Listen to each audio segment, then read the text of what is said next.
Portugal was the first European country to use slaves from Africa. Prince Henry the Navigator of Portugal sent a trading expedition to Africa in 1441. By 1444, a cargo ship of 235 enslaved Africans was brought to the city of Largos. Portugal had a profitable thirst for sugar, and used the slaves as free labor to work on the sugar fields. One of their most known colonies was Medina, a colony that headquartered their sugar plantations. Sugar plantation is defined as a large area of land where sugar is grown. Records of all slave trading within Portugal state that 4,650,000 Africans had been enslaved. Portugal established the settlement of Brazil in April of 1500 by Pedro Alvarez Cabral. He named it the Island of the True Cross. Brazil's importation of slaves took off after 1550. After the discovery of gold in 1690, the importation of slaves rose sharply. Brazil imported approximately 3.5 million slaves in its history. Spain colonized the island of Canary in the year 1483. The indigenous people of the island were called the Guanche, meaning the men of the White Mountain. They were used on Spain's first sugar plantation, built on a gante on Gran Canaria in 1484. The location of these islands made them a principal supply base for ships heading across the Atlantic.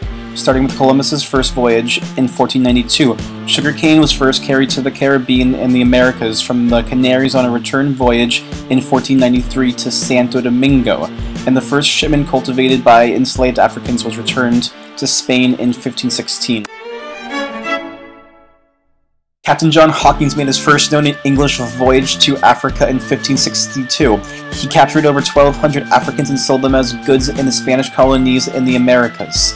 British traders supplied slaves for the Spanish and Portuguese colonists in America.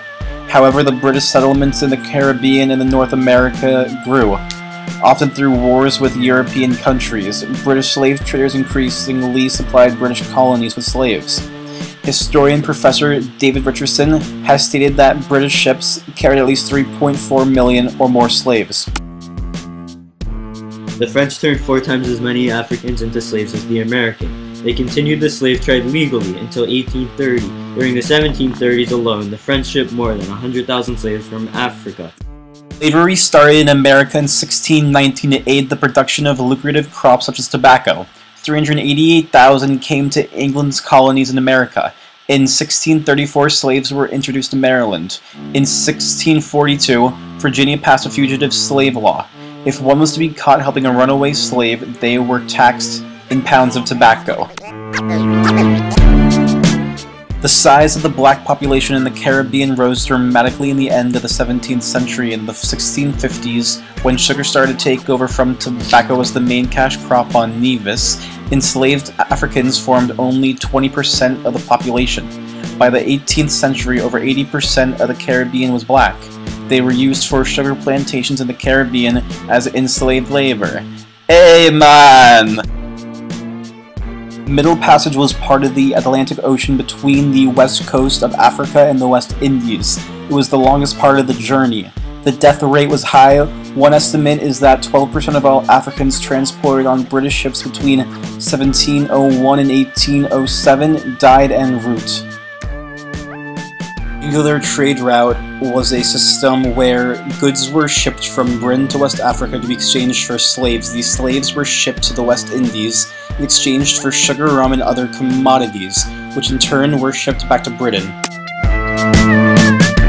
Dutch were late to the slave trade due to the fact they were fighting a war. Originally, after African gold, they switched to the sugar plantations. After doing this, they turned to slavery to utilize all the plantation potential. During the 16th century, Amsterdam became the most important trading hub around, playing a key role in trading slaves.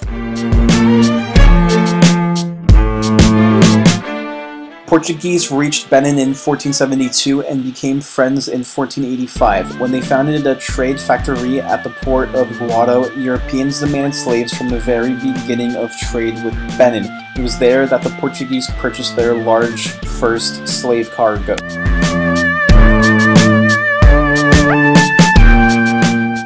In Asante, they exchanged gold for slaves, usually either captured in war or accepted as tribute from the conquered peoples.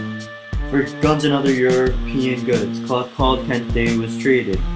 Guns In were bartered for Dahomey, slaves with and gold. access to European goods, especially firearms, iron, horses, cloth, tobacco, and other goods, West and Central African kingdoms began to redirect trade to the coast of the continent. It traded also with Africans to the north for horses and more captives for the slave trade.